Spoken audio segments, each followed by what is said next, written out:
Ever since Season 1 hit, I don't think I've gone a single match without an invisible woman, so this one's for y'all. Welcome back to another Marvel Rivals costume lore video. Today we'll be talking about Malice. In a story that came out nearly 40 years ago, the Fantastic Four and other heroes notice a sudden uptick in violence and hatred across the city. Right, so why do we live here? She-Hulk, now a member of the Fantastic Four after the Thing decided to stay on Battleworld after the first Secret War, is attacked by a woman in leather. This woman, calling herself Malice, easily takes a hit from She-Hulk without flinching, and disposes of her after cutting off her airway. Sue is revealed to be Malice under the control of Hate-Monger, an android created by the villain Psycho Man.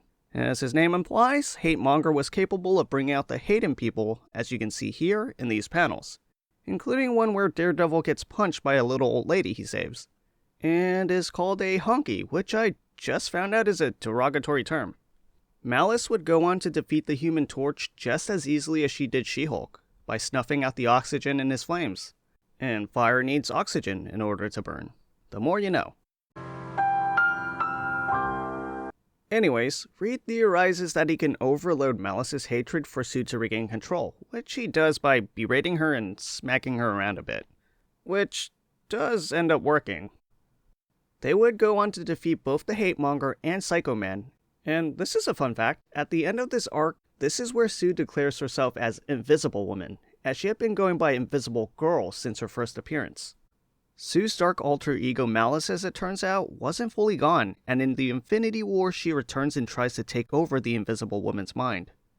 Sue is able to merge this darker persona with her own psyche, and becomes noticeably more aggressive, though not to the degree that Malice was, and would go on to sport a more revealing costume for some time. While Sue herself never put on the Malice outfit again, it does make several more appearances.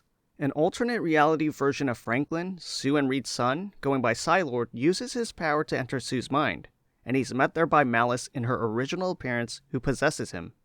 This lasts a few issues before they're attacked yet again, this time by someone calling himself Dark Raider. This is revealed to be a variant of Reed Richards, who lost the Fantastic Four in their fight against Galactus. As a form of self-punishment, he decides to kill off other Reeds. He's no Maker, but he's fairly successful in his mission. By the way, if you haven't seen the costume lore video on the Maker, be sure to check it out.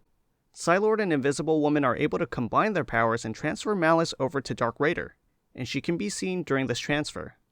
This overwhelms him and he's seemingly killed by a Watcher posing as Uatu, which is definitely going to have to be a story for some other time. So, that about wraps it up. If you have another costume from Marvel Rivals you'd like some background information on, be sure to let me know in the comments, and please don't forget to like and subscribe.